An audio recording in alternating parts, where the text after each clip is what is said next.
Hujambo Mkenya mwenzangu, popote unapotazama runinga ya ETV, na karibu katika habari zetu hii leo.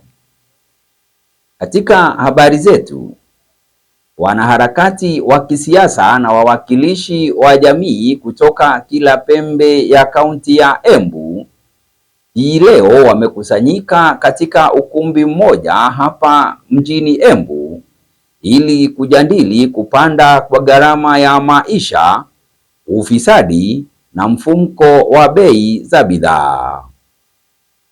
Wakiongea, walionyesha kutoridhika kwao jinsi serikali inavyoongeza ushuru wa kila kitu, na huku pesa zinazotoshwa wananchi zikipotelea kwa mifuko ya wachache, huku serikali ikikosa kuonyesha nia njema katika hali ya kupambana na ufisadi.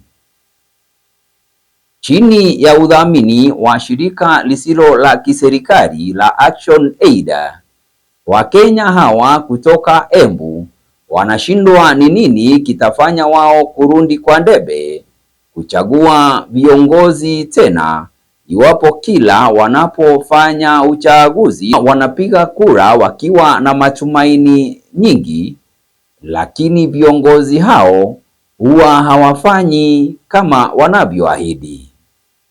Manifesto wanazitoa, lakini hizi manifesto hazifuatwi. Ahadi nazo hazitimizwi hata kidogo, huku simu zikikosa kuchukuliwa.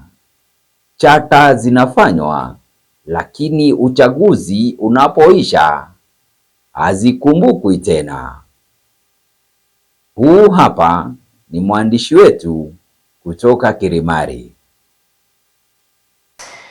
Mwenyezi Mungu uliye juu mbinguni, tumekuja mbele zako asubuhi ya leo tukiwa na shukrani kwa kutuwezesha kufika mahala hapa Bwana. Tunaomba Bwana, tunapoendelea katika hii mkutano wa leo Bwana, wacha wema wako na fadhili zako zikawe juu yetu, Mungu ishi milele. Tunaomba Bwana kuelekezwa Bwana na wewe kwa yale maneno ama majadiliano tutakayoyafanya katika huu mkutano Bwana, hekima yako ikawe juu yetu, Mungu ishi milele Bwana. So kwa majina tena ni Michelle Mwanamisi. Nafanya kazi na shirika la Action Aid na nimefurahi sana leo kuwa hapa, and I'm also glad sisi sote tunajua kwa nini tuko hapa. We are united by a common cause, which is the high cost of living, si ndio? Hata tukianza tu na the obvious, kuna mtu saizi anafurahia hali ya uchumi vile iko?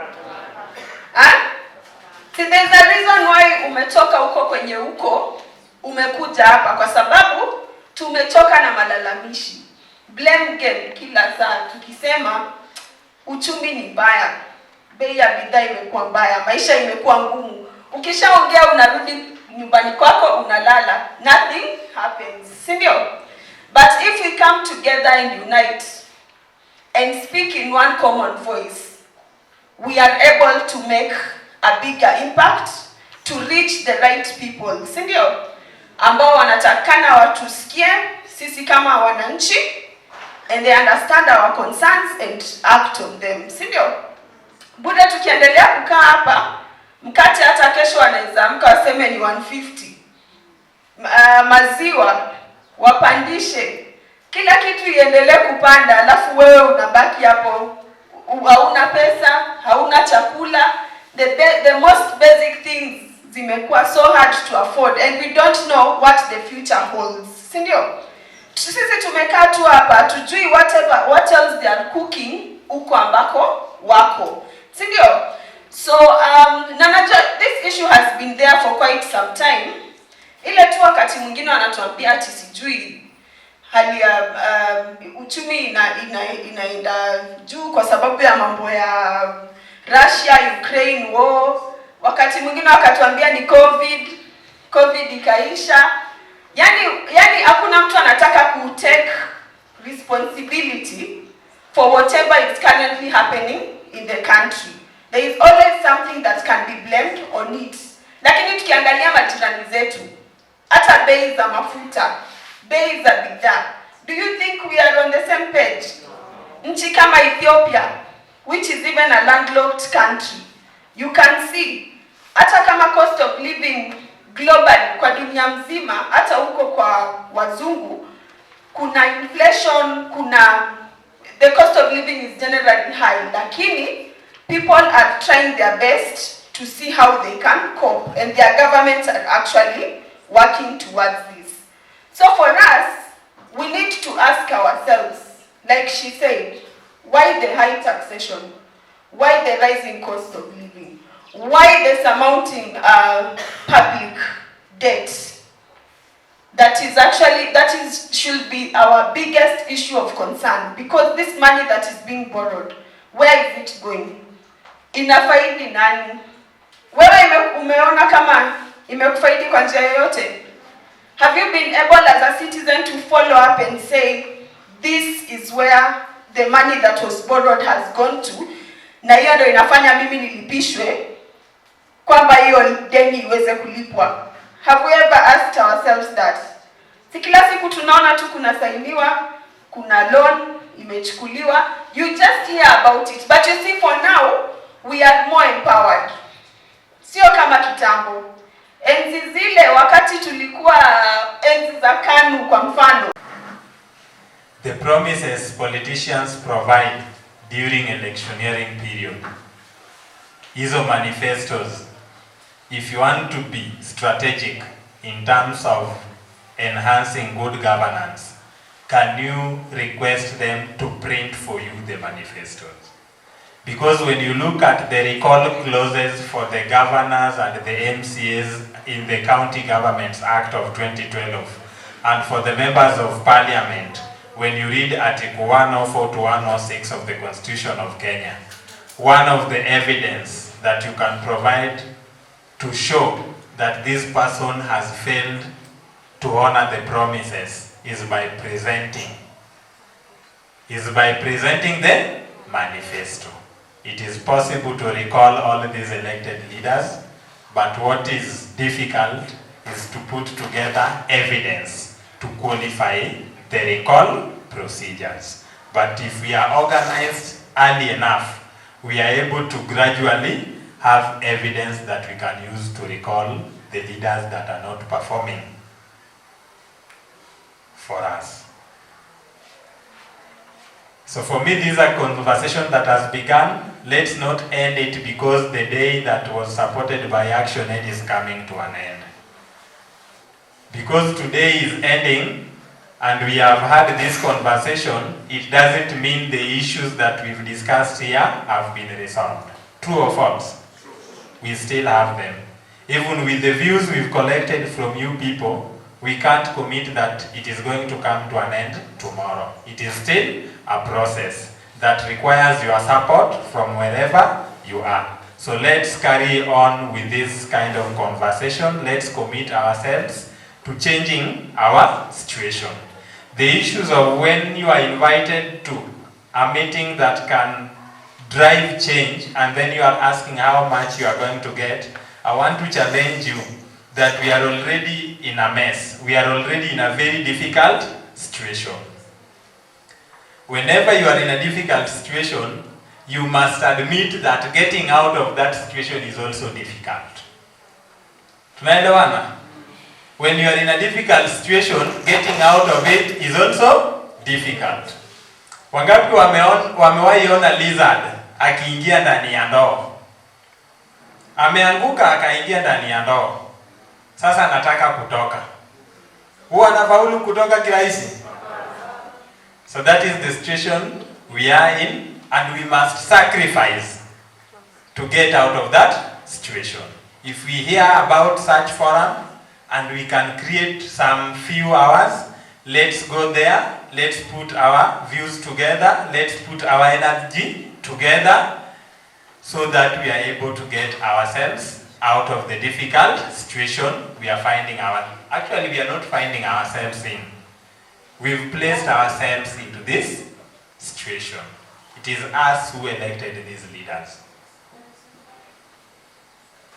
So tukingojea, tutaimba eti Mungu aje atuondoe, eti Mungu atuondoe chini ya ile meza ili meza ianguke. Yes, atatuondoa moja moja because all of us are mortal, tutakufa, si ndio? But sasa, when will we die all of us at once? Is not there, si ndio? So lazima tujiondoe. Kwa sahi wewe ni serikali. Na serikali ukiangusha serikali unaanza kulaumu ile iko juu yako. Kwa nini? Wewe ndio umeajiriwa hapo mashinani. Wewe ndio uko kwa hiyo ofisi. Wewe kufikishi ule mtu hapo nyuma yako vile blaenda. Lakini kukifail wewe unaanza kulaumu serikali iko juu. Ni support ule mama alisema. Ukitaka hii serikali imanage. Venye alisema mambo ya kufungua kampuni yako, uacha kutegemea watu wenu. Kuna mtu hana godfather, tafuta huyo mwingine. Huyo hana godfather ataenda wapi? Murega. Hii tax kwa bando tutagweta. Natura everybody is a candidate to a disability. Nora imagine mundu ria baino no nginya atumire ndawa cia mento. Mundu ria no nginya atumire spectacles, mundu ria no nginya atumire crutches na kwao gutire na tax ni ambata maguta ni mambata timwandike kwa employer aramuroria ararega kumubawira sababu ni kibete atatoa fare wapi. Sasa nijibu hiyo ngo nakataa kunipea mic. Sasa udongo nakupatia mic unaanza kunikabet So my point is this. Yes. As much as we fighting for everything, let's never forget this. I have a friend, a teacher who taught me. Let me give you insight. That teacher looked at me na akanichukia for 4 years in high school. Akaka kiratire every day akajorea kwenda. I used to cry for 4 years. But one teacher had a disability. Aliniambia jikaze. By the way, that teacher would come and tell me, sasa mamako hata hana pesa ya kukununulia miwani, nani atakusomea pale kwa blackboard? She would write there and give me a test nisome hapo. My father couldn't afford for some time that. Lakini acha nikwambie, I passed with flying colors. I have a grade more than her. So I was supported by someone who didn't have a disability. But because aligongwa na gari akakuwa na wheelchair, she started fighting for disabilities. So this tax, mkiandika hiyo report yenu, just let them know that ukilipa tax ya 2%, mimi nalipa 8. Because nahitaji specs, nahitaji mafuta. Sometimes I cannot walk on this sun. I have to use a vehicle. I have to use a boda. So if una complain na 140%, I'm complaining about a double. I have a family to feed on. I have school fees to pay. I have a house to rent. So sisi tunaafektiwa double. Haya. Mimi nataka kutetea serikali. Serikali inafanya mambo mazuri sana. Kwa nini tueliwe tukilea kuiwa? Kego ndera serikali hivi na mbele. Kanyeria. Nikuo. Nemweliwe, netwelagwo. Na mabiti mamu binadamu. Faga ukeguna aba na bagioka muri aba ari engi mangi dikuona eguna.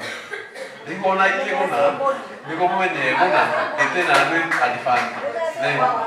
Na tena wao kwa. Bwana na wewe unapiga nduru. So you realize even when people come to rescue the man, they think it's the man who is beating the wife. And on contrary, it is this man who is suffering. Ukitaka kujua mwanaume anachapwa kwetu, wewe pita karibu ukisikia You know, we really scream, a man is suffering in that house.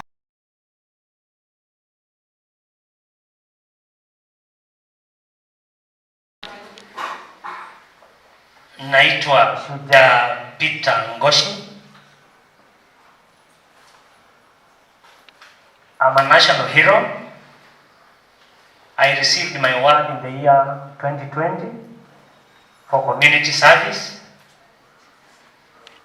I'm a project manager of a project by the name Itiki. Itiki is an indigenous weather project that gives predictions every season. And my expectation is that by the end of this forum, we are able to know what we are going to do because of the current condition. I like planting trees. Thank you. Mimi ningetaka kuanza na kuuliza swali. Hebu niulize, for example, wewe kama mwanaume, bibi yako aende kwa Shylock achukue pesa, si ndio? Akichukua pesa apewe interest ya kitu kama 60%, si ndio? Then kidogo kidogo uone shamba inachotwa, gari inaenda, kila kitu yenu inaenda, mnaenda kufilisika. Unaweza fanya nini? How do you do? Utafanya nini kama bwana?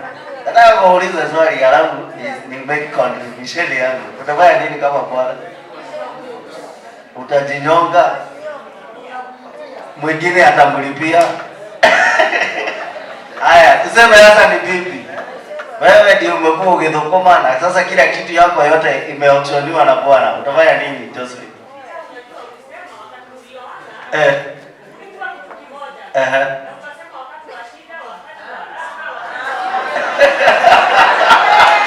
Lakini hakuja action na hajakuuliza. Sasa tunasema amekuja amekopa, amewekelea gari yenu, amewekelea shamba yenu, na sasa tuassume ni wewe ulinunua. Kila kitu amewekelea. Ongea tu kweli kama mwanamke. Vitu yako yote amewekelea na imeenda nywe. Lakini ni wewe ulinunua. Sasa nasema ni vitu yako. Na gari, shamba, nyumba, kila kitu. Ameenda kwa anaitwa nani? Ameenda kwa anaitwa nani? Shylock. Amewekelea kataito, amewekelea kashamba, amewekelea kila kitu, imeenda. Let's be sincere with right. Sasa what I'm driving at, hii serikali nataka mkumbuke kuna wakati kulikuwa na very big debate, ilikuwa online. Kila mtu, watu wa UDA, tuseme UDA hiyo wakati haikuwa imejiita UDA, walikuwa wapotofu. Wakasema hii serikali isipewe pesa na IMF. Mnaweza kumbuka kitu kama hiyo? Na tukachangia sana, si ndio? Wenye walikuwa sasa wanasema amalize aende. Tulikuwa tunasema Uhuru amalize na hiyo time sisi wote tukasema tusipewe pesa na IMF. Wale watu wanaweza kumbuka IMF ilikuwa inasema nini? What were the key conditions zenye IMF ilikuwa inaput across? Tuanze kufuta watu kazi, tuanze kupunguza wage bill, tuanze kupunguza sijui nini. All these things were being advised on, na kila mtu alikuwa anasikia, si ndio? Hii serikali haina mahali nyingine ya kukopa na inapewa mkopo na IMF. So hiyo ni kitu moja tunajua, si ndio? Sasa tukitaka kuisimamisha, tunajua vizuri hii serikali ndio ina rule na numbers, na mbunge haezi enda against hiyo leadership. Jua watu wa kupikiwa tukaletewa, si ni kweli? Na kula kiapo. So the only thing that we need to drive is to drive a very strong force on the ground. Venye baba tu amekuwa akitobia, tokeni, pigeni duru. That's a good thing.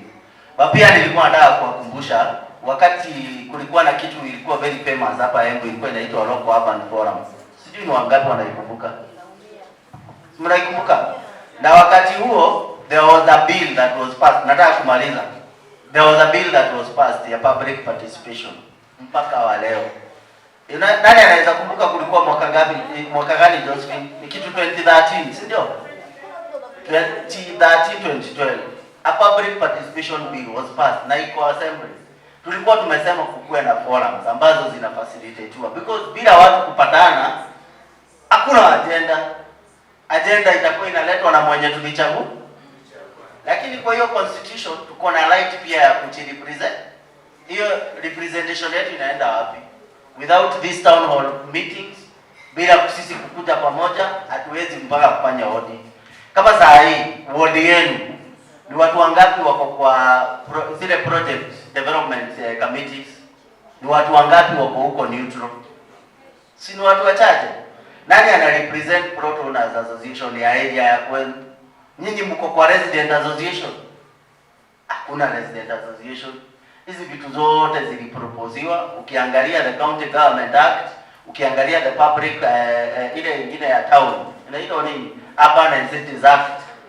There was a very nice structure. Tukue na hizo resident association. Because mimi na kinyozi tukipatana na pale, tunajua shida ya area ya kwetu, si ndio? Na hiyo ndio itatuwezesha sisi tunasema hivi ndivyo tunaona.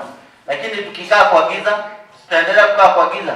So nitauliza wenye wana organize the forums waendelee push for the same, na at the same time to make sure the Public Participation Act yenye ilipitishwa 2015 imefanya kazi. Asante. Thank you. Main artist of the year, they just concluded Embu Music Awards, and my expectation today is to have a conversation about the youth talent and the lack of support to execute their ideas and the issue of drug abuse. Good morning. Morning. My name is Mr. Kevin Mogeni Mureri. I'm from Embu Sub-County.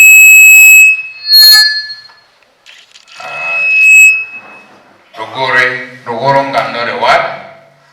I'm here under an organization known as Maisha Youth, which is a youth movement, a national youth movement under the National Systemic Disease Control Council.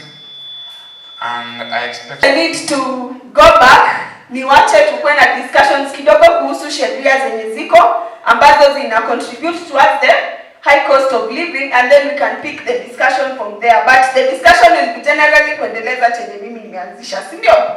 Ama tuko pamoja sasa hivi? Si ndio? Si tumesikizana? Si tumeona kila mtu anaumia hapa? Si ndio? Haya. Yes, asante pia. Wacha niseme hivi. Hii shinda ya corruption vile tunaiangalia na vile iko ni shinda ambayo hata inaweza endelea sana kama haitajaangaliwa na lengo lingine. Unaona mtu amefanya corruption ya pesa mingi na mkono wa sheria umeelekezwa kwake ndio umfuatilie, lakini unaona politicians in politics vile zinakaa, unaona huyu mtu sababu kuna mtu ambaye alimpea support na anajua alitumia pesa zake ama alitumia mali yake, unaona timu nyingine imetokelezea inaenda kwa yule mtu inamwambia we kumbuka huyu mtu huyu alikuwa wetu, alikuwa hivi, ile kizi ilikuwa ifuatilie inapotelea. Kwa hivyo mimi nataka kusema hivi, kama hii mambo na corruption itatafutiwa suluhu, iangaliwe na lengo lingine, lakini politics sitolewe kabisa, sababu mtu akuwe ni mkubwa kwa serikali, kuna wale walisimama na yeye. Kwa hivyo naona mtu ameshikwa na shinda, ameshikwa na okay, somebody is corrupt, timu inatokelezea, inaenda kwa mkubwa. Wewe mkubwa, huyu mtu alikuwa wetu, wewe mambo yake karibu kuangalia, lakini kwa sababu mtu obviously iko na nguvu yake, unaona mambo inapotelea wapi? Inapotelea hapo. Yale mambo yalikuwa yafuatiliwe, inasaulika na inasaulika na inasaulika na inakuwa hivyo. This is Gerard, Group 1 leader. We were looking issues on corruption, and we were assigned to look at the causes of corruption, the solution of corruption, and the effect of corruption. We have come across several points on the causes, and point number 1 that leads to corruption is greediness and selfishness. How does it come? To discuss solutions and the event. Point number 2 is bad governance that carries the majority. Point number 3 is lack of ethical conduct. Point number 4 is the forces behind an event. Number 5, nepotism. The other point is weak leadership structure. And like anti-corruption units. The other point is lack of integrity. Hiyo tunaielewa. Then the other point is lack of proper supervision in implementation of government projects. The other point is lack of good procedures during contracting or carrying out a certain project. The other point is scarcity of resources. The other point is about ignorance, illiteracy, then lack of sensitization and proper information, inadequate information. The other point is inheritance of culture of corruption. Inheritance of corruption as a culture. What do I mean? For example, when I was young, I heard that our police recruitment, isn't it? And with no money, you could not get that post. Yo mambo siko mpaka saa hii. Kwa hivyo ni mambo tulipata na inaendelea, kizazi tulicho nacho tutaenda tuache na iendelee. Si ndio?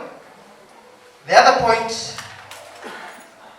is presence of a large and diverse ethnic grouping.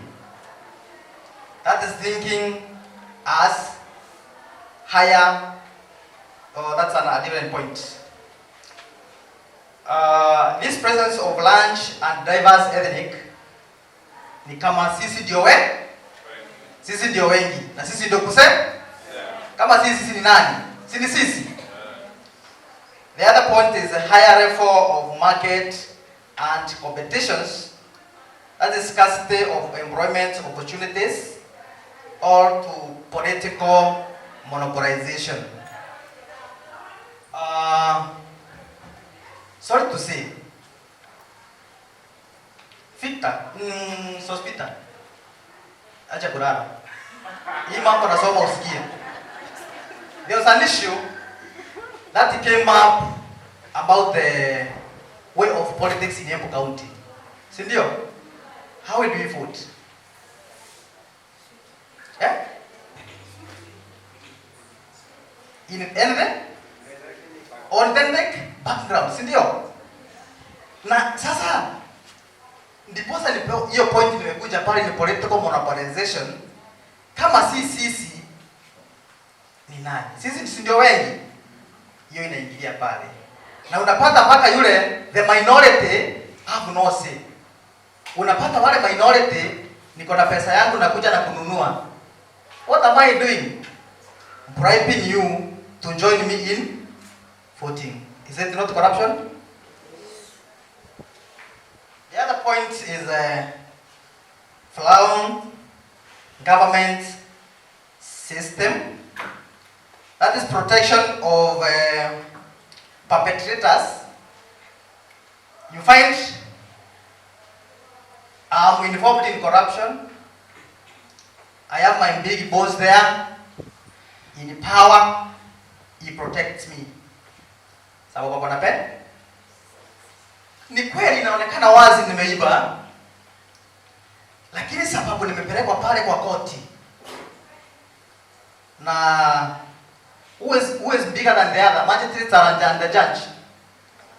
Judge. Kwanza nimepelekwa kwa magistrate, si ndio? magistrate in the low court and the court of appeal before tufike high court kwa judge, si ndio?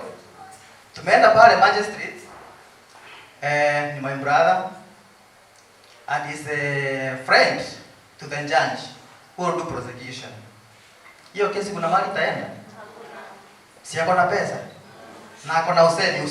Pesa si ati ni haja sana, lakini pia sauti. Tuko pamoja? That is protecting of corrupt people, for example in government entities, protection of citizens who are involved in corruption.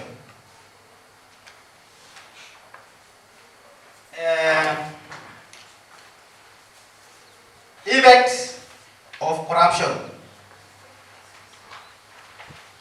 We have analyzed the causes of corruption. Now we have on effects. And sorry to say so,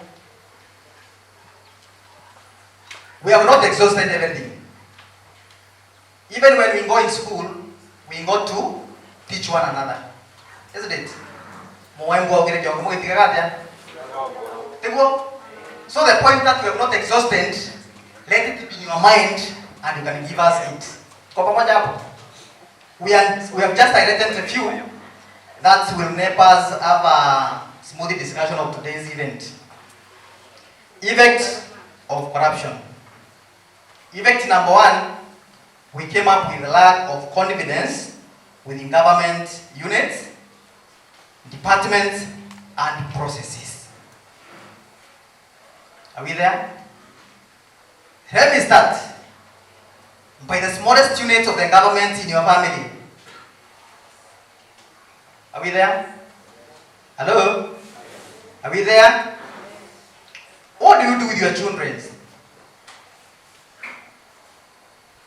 Ndio mtoto akufanyia jambo unamfanyanga nini? Unampatia katoke ni kidogo, si ndio? Is that not corruption? Are you confident with your child that he can do it even without giving out a small token?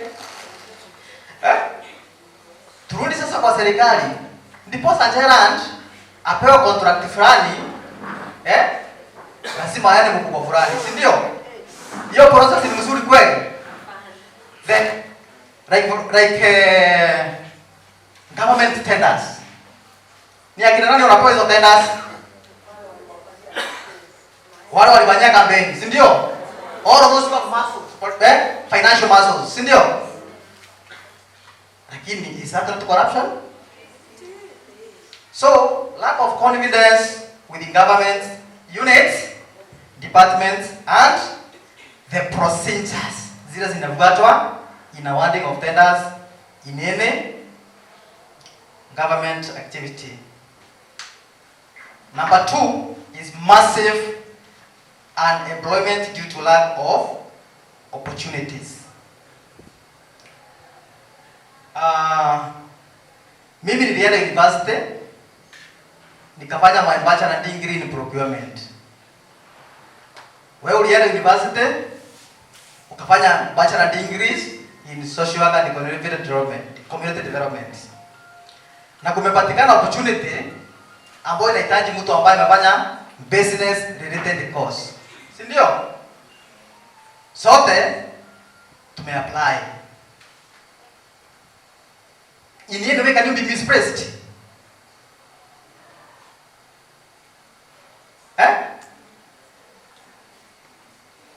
That is what I'm saying is an opportunity of employment comes to me apply, lakini unapata Gichai is more qualified than me. Lakini wakati tumeenda pale Gitai anapotea, mimi nachukuliwa. That's an opportunity lost for Gitai with his qualifications. Ni kweli ya marongo? Hiyo ni ile Kenya tuko, tuseme tu ukweli, tuambiane ukweli. Mama alituambia tuseme ukweli. Si ndio mama alituambia? Tuambiane ukweli. Tusiwe kama pastor anatuambia tutaenda mbinguni lakini hajawahi enda huko. Kama wewe ni pastor sijasema usiendelee kusema hivyo. Tuwe na meria. matarajio kwamba tutaenda wapi. Number 3, production of poor, substandard and results due to unqualified personnel or incompetence. We have a case, as a live case. Hiyo tulikuwa tunadiscuss pale kwamba kuna operation ilifanyika Kenyatta National Hospital, si ndio? Ilifanywa mtu ambaye hakuwa anahitaji operation. Sababu inaweza kuwa manjina ya Gerald ilikuwa na maana Gerald mwingine ambaye hakuwa na ile shinda. Why?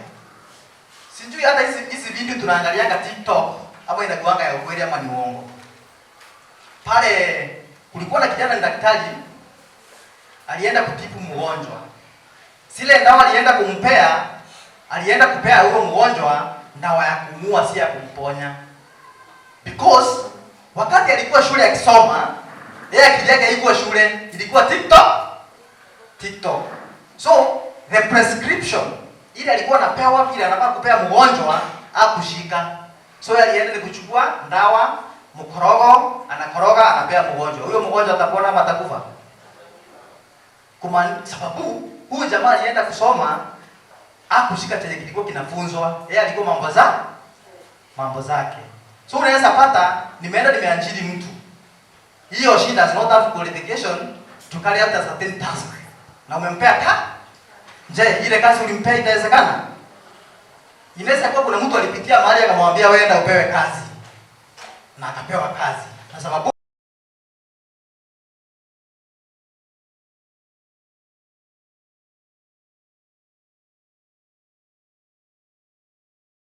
thank you. This is Gerard, Group 1 leader. We were looking issues on corruption. And we were assigned to look at the causes of corruption, the solution of corruption, and the effect of corruption. We have come across several points on the causes. And point number 1, that leads to corruption, is greediness and selfishness. How does it come? To discuss solutions and the event.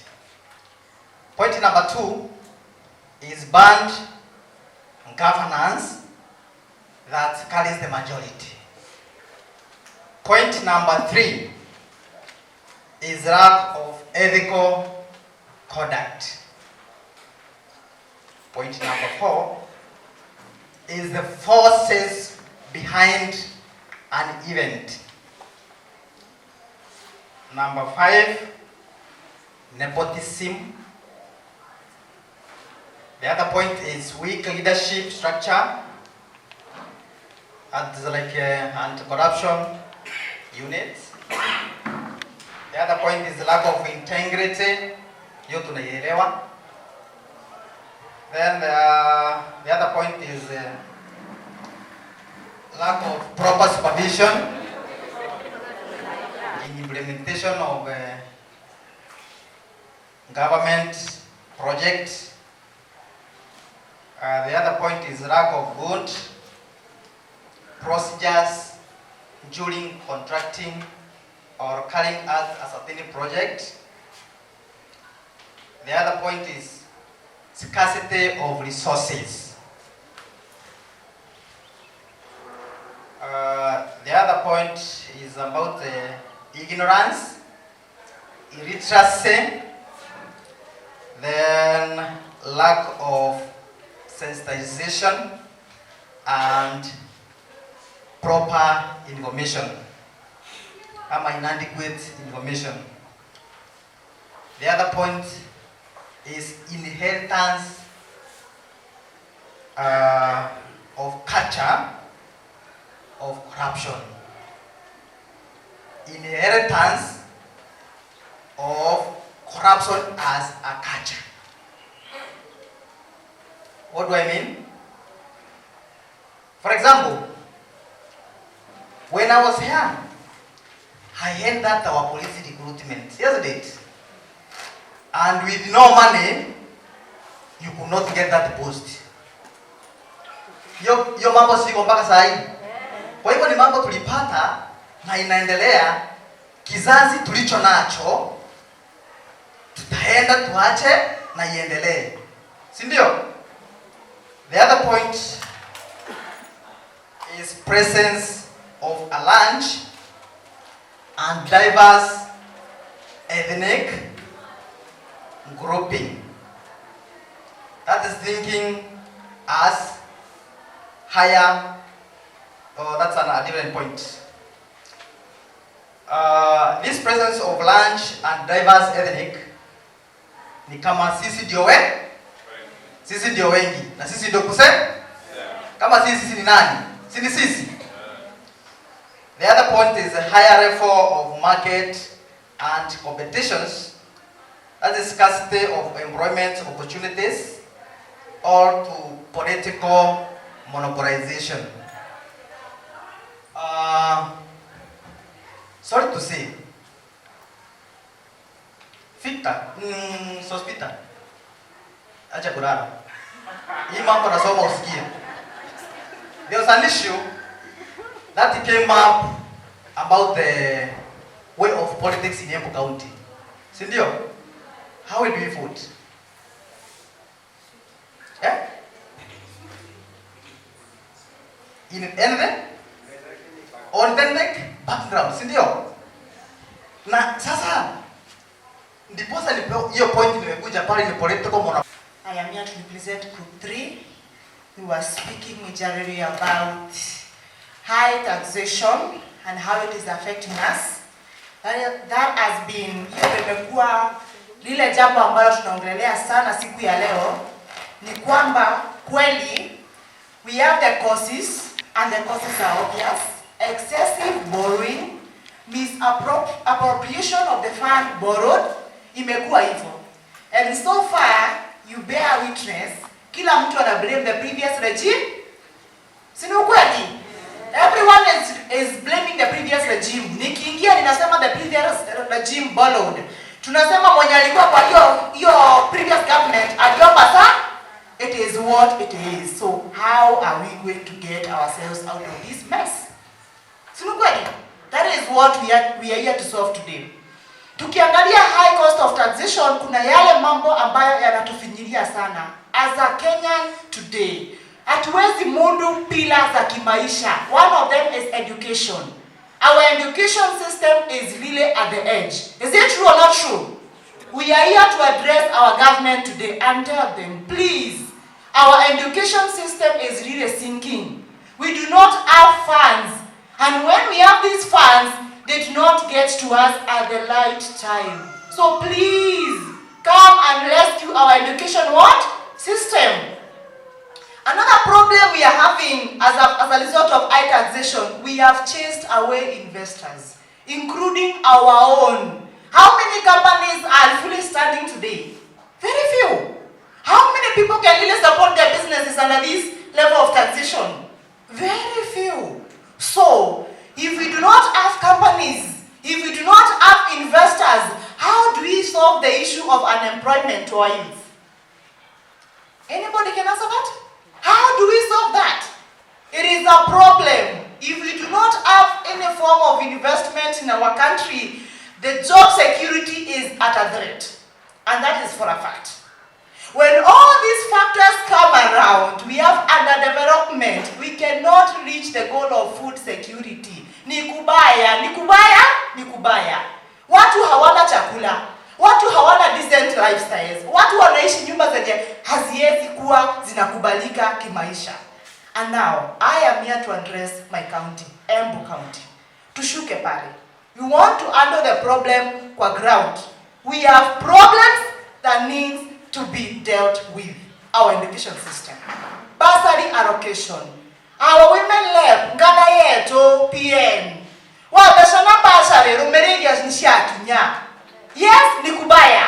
Lakini hile pesa inakuja education this time round, hatutaki mchezo nayo, our governor.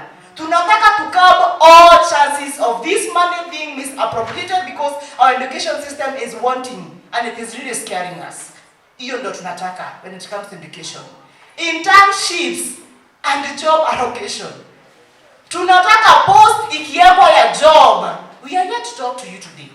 Tunataka post ikiwekwa ya job. Let us understand we did not qualify because we are unqualified. Because what is happening to our people? If you do not have a godfather, you do not get jobs. This is the problem we have. We have enough offices and we have enough graduates. Ensure these people are attached somewhere to have skills so that when the old retire, we'll have new people who are experienced to fit in those shoes. So do something about it. It is very wanting and it is very bad. Please. Then we have the issue of our market. You cannot tax someone who is selling a commodity at the cheapest. That is the biggest irony we have. We are the biggest sellers of products that are very valuable. Our goat meat at Ishiara, very sweet, very expensive, my friend. But how do you sell the goat? What is the cost of one goat today at the market? Very cheap. Very cheap. Is it true? Is it true? Our dengue, what is happening? How are we going to lift ourselves with the valuable commodities that we have? Kama sisi, hii serikali itusaidie tufanye value addition. Itutafutia market mzuri. Kwani tulichagua kina nani? Do you believe in them? My people, do you believe they can look for markets? They need to wake up and look for better markets. Let them link us to the better markets. For us, when we are being taxed, we are taxed while we have something in the pockets. And that is the reality. So, I hereby plead. We have enough commodities to get to the market. Some need value addition. And we have money. And money is going to come. Do not lie to us that it shall be this way forever. When you're in that position, do something that will change the regime. Kindly, do something that will change the regime. When all these issues come around, our gender-based violence is now on a higher rate. Why? People have nothing. Family are in conflict, and that is what is happening. We have nothing. Our men will continue being beaten. Why? They cannot sustain families. Child abuse. We are going back to the old kind of a society where we used to embrace early marriages for we to get some little cash. We are going back there slowly and slowly. Where are we ending as a county? Before we get to the country level, where are we ending as a county? That is what we're discussing as Group 3. And I also have 3 highlights to make, directly to our government. Our lower people of Mbere South feels that it is the high time we enjoy equitable benefits gotten from our valuable products such as sand, such as gravel, such as building stones. And you need to do something because we give you valuable products. We give you valuable products. You need to embrace our roads so that even other crops from our farms can get to the market at the best time. Even our cash crop, which is mogoka, you need to do something about the pricing. We need to get to the market on time because our roads are better. Please do something. You have to do something about it. The other issue is about accountability and sustainability of projects. Today we are embracing the new Mashana Industrial Park. We want you, Madam Governor, to ensure that this industrial park goes to full cycle. Whatever it was meant to do, we need it to give us the fruits. We do not want projects that are started, they invest a lot of money, and we don't get the full product from it. We want people of Mashanga, people of Makema, people of Kiambere to feel the benefits of the money invested in that product. That is what you want. The third highlight is for the people of Runyenje. The people of Runyenje are requesting that the social hall that they have in Runyenje need to be made and upgraded to an actual shop. We have so many beautiful things that we can sell. When tourists land here, they request for chondos from our place. They know the value. We have our cultural heritage that not unless we preserve it in a better way, we are going to lose it. Upgrade the place. Make it a shop. Make it a place where people can network and preserve their cultural heritage. All and above that, we are calling everyone, every spirit of activism to wake up. For us to work on these people who are really squandering our money and doing nothing about it. Sana, ninyi ni watu wazuri, mkirudi nyumbani msafiri salama na mpitishe salamu zetu pia huko nyumbani. Merry Christmas, Happy New Year. Merry Christmas and Happy New Year 2024. Now, we are past our target time ya kutoka hapa, isn't it? Tulikuwa tumeomba utoke saa 7 lakini inaonekana hata tukikaa hapa hadi kesho tutamaliza hii discussion, okay? So what to do, way forward. Number 1, kama kuna jambo una feel you should go into the report, you share with us. Today is Thursday.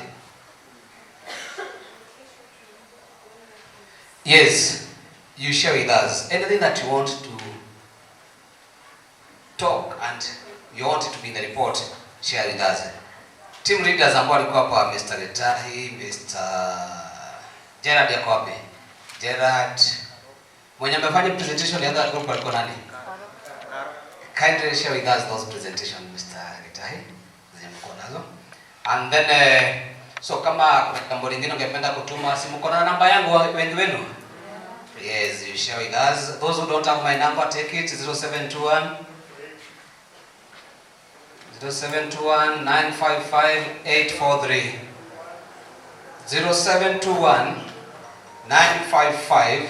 0721-955-843. Enda comment uko nao nasikia tuja discuss, itume kwa WhatsApp kwa hiyo number. Sasa because we need to get a robust report that will be combined with the other counties. As we are speaking today here, all the other counties, the other 10 counties wako kwa kikao kama hiki, okay? And by Monday we need this report to be ready. All said and done. Every I think we have a progress. Do you have some announcement to make? Hiyo imekuwa ni habari ya ETV.